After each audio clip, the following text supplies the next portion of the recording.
Can I ask you a question? I'm not no scholar. I just want to ask you a question. Well, why are you afraid, Ali? You're a Muslim. Wait, are you scared? You are not a scholar. I already answered your stupid question. Now, can I ask one? Come on, Ali, man. I thought y'all Muslims were brave. Ali, control yourself.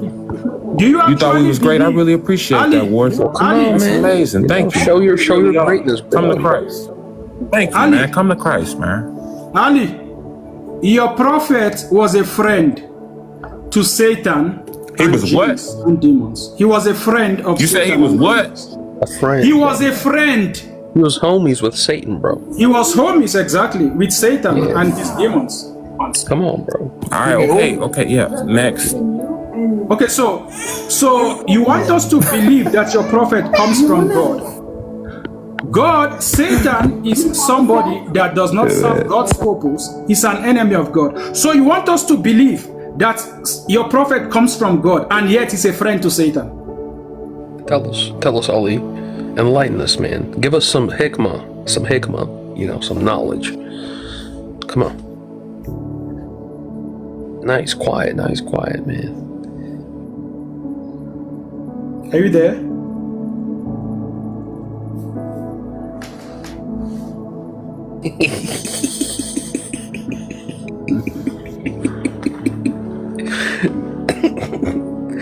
Oh, man. Are you there? Do you know Satan called Muhammad his friend? I will show you guys. He called Muhammad his friend. I will show you. It's crazy. And the hadith is Sahih. It's Sahih. It's authentic. The one where he became a Muslim. Wow. Yeah, it's authentic. Yeah, it's an authentic one. Yep, guys, Satan took the Shahada. And you tell me Islam is a religion from God. It said we should use our common sense, and we are using our common sense, and we can see how ridiculous the religion is. Just common sense. We've not even used all the senses. Satan took the Shahada. The Muslims will say, what it really means is that Satan didn't take the Shahada. They'll say the opposite. Oh my God. Okay, guys, it's Surah 72, verse 8 to 10. Surah 72, verse 8 to 10. Alright? Let's go to the Surah 72. Let me open it up. Okay.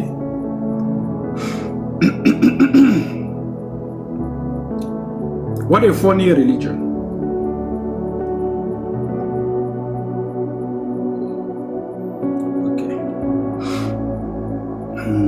Surah of the Jinn, Surah 72, verse 8 to 10. Surah to Al-Jinn. It's even named, guys, the Surah is named after jinns.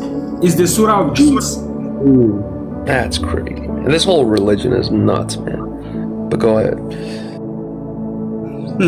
Here's what it says. And we have sought to reach the heaven, but found it filled with powerful guards and burning flames. And we used to sit therein in position for hearing, but whoever listens now will find a burning flame lying in wait for him.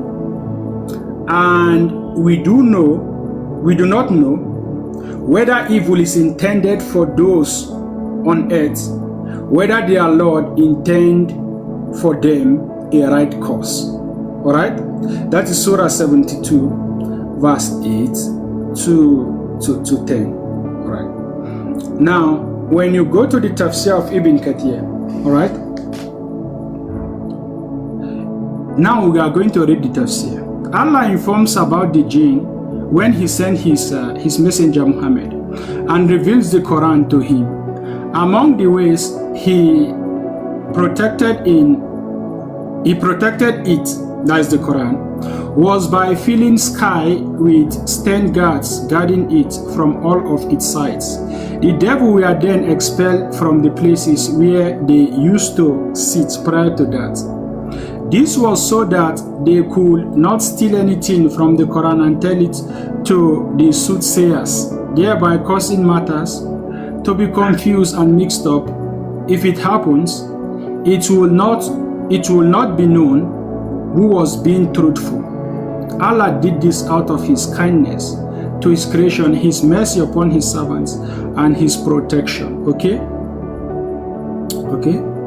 And we sought to reach the heavens, but found it filled with stand guards and flaming fire. And verily, we use it to sit in the station to steal all right, a hearing. But any who listens now will find a flaming fire watching him in ambush, meaning whoever would like to steal some information by listening, he will find a flaming fire waiting in ambush for him. It will not pass him or miss him, but it will wipe him out and destroy him completely. All right? So let me just go to the place where Satan told 7 jinns that Muhammad is his friend. All right. Let me go to that place, because it's a very long reading. It's actually ridiculous. What's special about the Quran that they are protecting it that way? It's repeating what has already happened. So there's no information, new information that is bringing all those things we won't have listened to. They know all these things already. So what's the big deal? Just when you think you've heard it all, you hear something else. I never knew that the demons are Satan's friend, or I've never heard that one before. Now, when I heard that Satan became a Muslim, my gosh, I was like, what? I thought I heard it all. You know, you think that was my reaction. I was like, exactly. All right, guys, so here is it. So they looked and saw that the stars still remained, and thus they kept their wealth. And devils also were frightened during that night. They went to Iblis and informed him of what happened to them. So Iblis said, bring me a handful of dirt from every land so that I may smell it. The demons, they went to tell their master, which is Iblis, that something is going on. So he said they must bring sand for him from every corner of the earth so that he can smell it. All right? Then he said, all right? He said, which is Satan, he said, it is your friend in Mecca. Then he sent a group of 7 jinns to Mecca, and they found the Prophet of Allah standing in prayer in Al-Masjid. Oh. Muhammad is their friend. Oh my God. Is either he's not aware that they are his friend, or he knows, but he's hiding it from from his followers. Exactly. But of course, guys, don't forget, it's Surah 78. Surah 72, 8 to 10 is the tafsir of Ibn Kathir that says this. All right? Muhammad is the friend to devils, demon, Iblis. Muhammad is their friend. That's crazy, man. That's crazy. All he wants to come back up and defend. He wants to defend it. No wonder he has that all those revelation about drinking camels. It's obvious.